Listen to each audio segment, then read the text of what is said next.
Karibu katika kipindi cha Mohamed Talk. Leo simulizi yetu inaenda moja kwa moja kwa Vanessa Mdee anayefahamika kama V Money. Ni mmoja wa wasanii wakubwa wa kike kuwahi kutokea nchini Tanzania. Safari yake ya kuanzia utangazaji hadi kilele cha muziki wa Bongo Flava na baadaye uamuzi wake wa kuacha muziki ni simulizi ya kusisimua sana. Hapa ni historia yake ya maisha na sababu ya uamuzi wake. Maisha yake ya awali na elimu. Alizaliwa tarehe 7 Juni mwaka 1988 jijini Arusha. Alitumia sehemu kubwa ya maisha yake utotoni katika miji mbalimbali duniani kama New York, Paris, Nairobi na Arusha, jambo lililomfanya azijue tamaduni nyingi sana. Elimu yake. Alisoma sheria katika kituo kikuu cha Katoliki cha Afrika Mashariki CUEA nchini Kenya. Mafanikio ya kikazi. Mwaka 2007 mpaka mwaka 2019 utangazaji. Alianza kupata umaarufu mwaka 2007 baada ya kuwa Mtanzania wa kwanza kuwa mshindi wa mashindano ya MTV VJ Search. Alihudumu kama mtangazaji wa MTV Base na baadaye Radio Choice FM na Clouds FM. Kwenye muziki, alianza muziki rasmi mwaka 2012 na wimbo Closer uliompa umaarufu mkubwa. Alitoa albamu yake ya kwanza Money Mandates mwaka 2018 chini ya lebo ya Universal Music Group. Tuzo. Alishinda tuzo nyingi zikiwemo za Kilimanjaro Music Awards TMA, All African Music Awards Afrima, na alikuwa jaji katika mashindano ya East Africa Got Talent. Kisa cha kuacha muziki. Mnamo Juni 2020, Vanessa Mdee alishtua mashabiki wake alipotangaza kuacha muziki kupitia podcast yake ya Deep Dive with Vanessa Mdee. Sababu kuu alizozitaja ni muziki kama pepo, demonic. Alieleza kuwa tasnia ya muziki ilikuwa ni mambo mengi ya giza na kishetani ambayo yalimfanya ajihisi kuwa ana amani ya roho. Ulevi na msongo wa mawazo.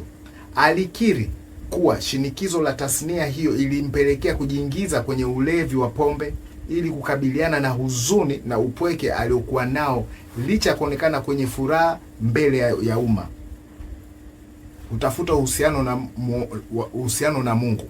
Alieleza kuwa alitaka kuishi maisha yenye kusudi zaidi kumkaribia Mungu. Alisema, nimeamua kuchagua maisha na si muziki. Maisha mapya na rutini.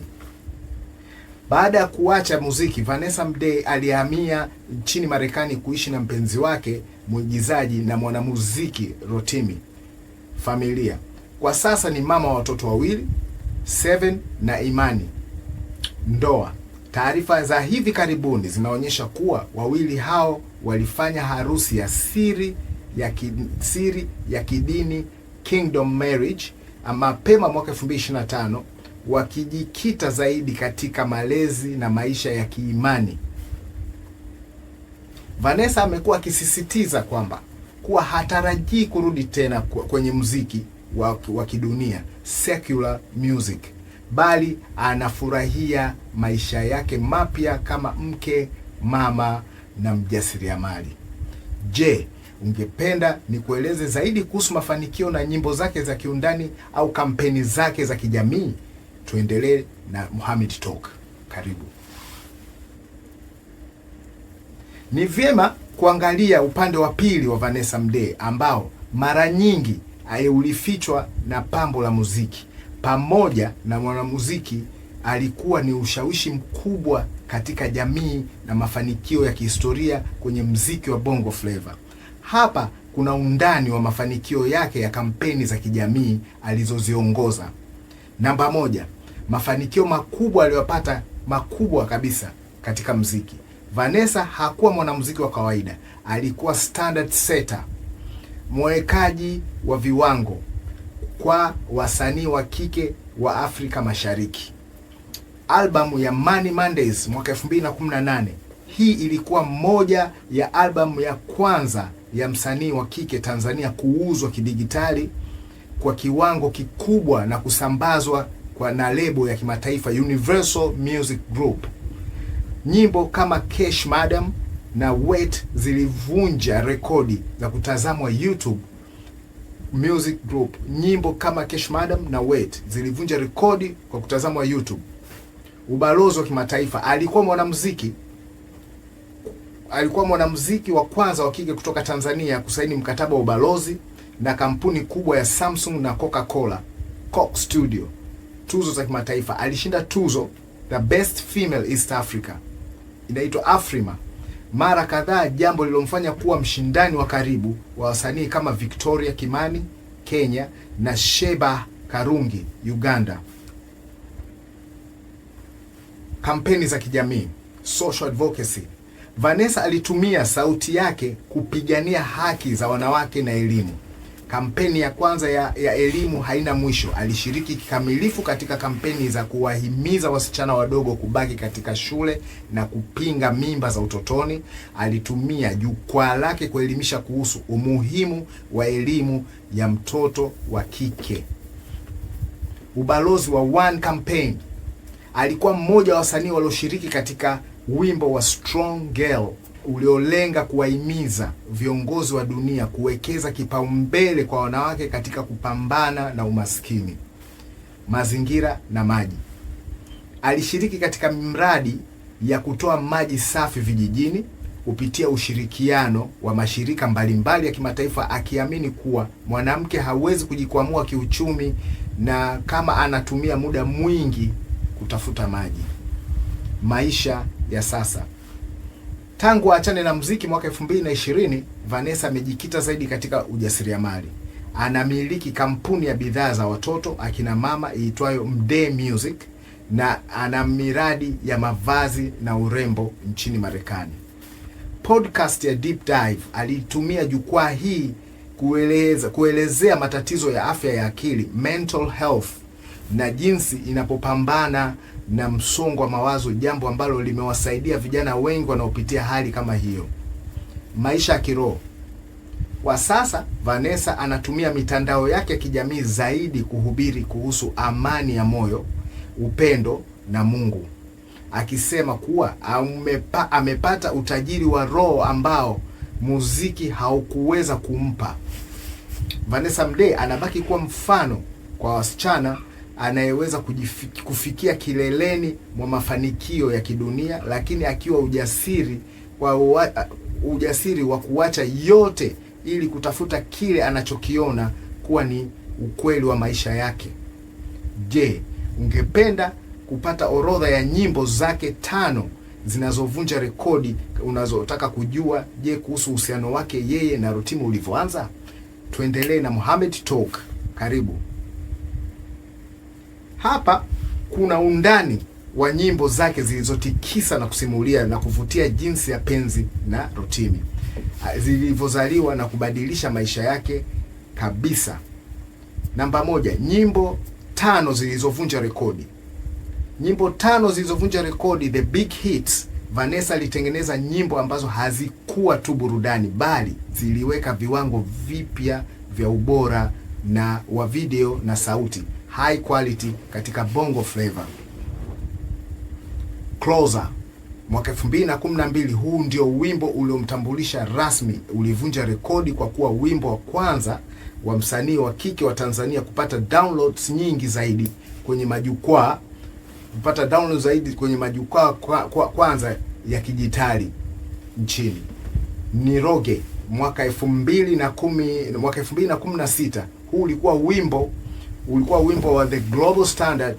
Video yake iliyochezwa Afrika Kusini ilionyesha ubunifu mkubwa na kumfanya awe mshindani mkuu wa wasanii kama Tiwa Savage wa Nigeria. Cash Madam mwaka 2016, wimbo huu ukawa wimbo wa taifa, anthem kwa wanawake wanaojituma na wenye mafanikio. ulizua mjadala mkubwa kuhusu uwezo wa mwanamke kiuchumi na kumfanya Vanessa kuwa icon wa urembo na nguvu ya mwanamke, female empowerment. Kisera Fit Mr. P and P Square mwaka 2017.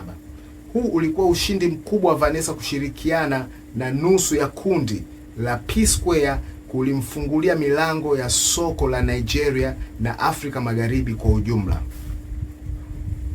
Namba 5 na ya mwisho, Wet Fit G Nako mwaka 2018, kutoka kwenye albamu yake ya Money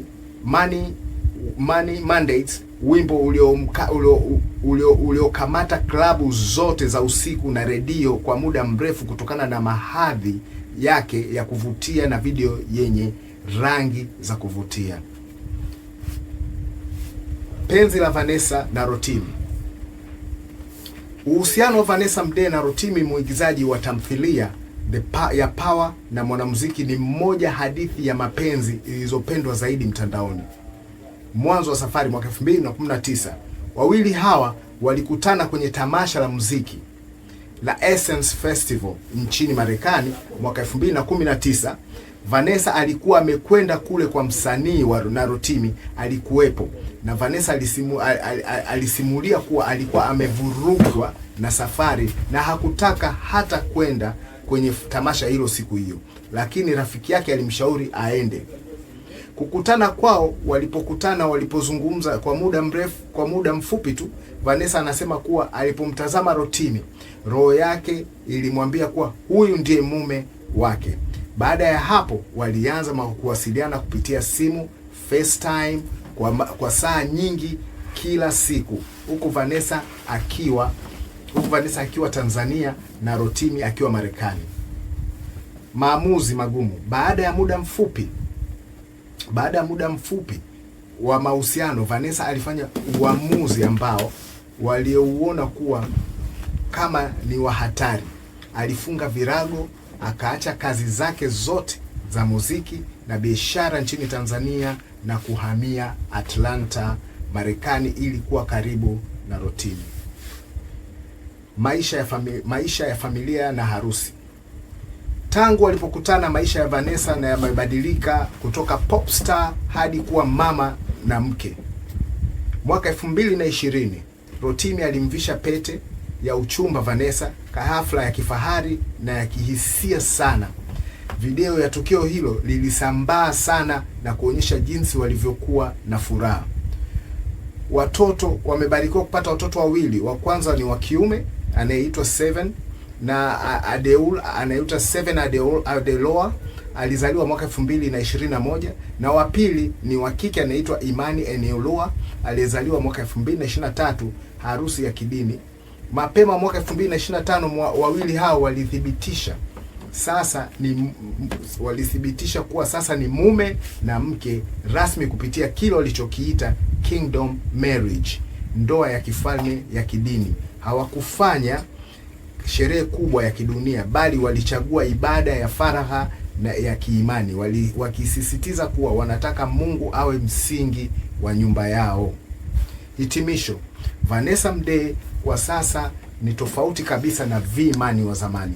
Amepata utulivu nchini Marekani, akijishughulisha na kulea familia yake, kufanya biashara za mitindo na kutoa motisha kwa wanawake kupitia podcast zake. Anasema hajutii hata chembe uamuzi wake wa kuacha mziki na umaarufu wa Bongo Flava kwa ajili ya amani na familia.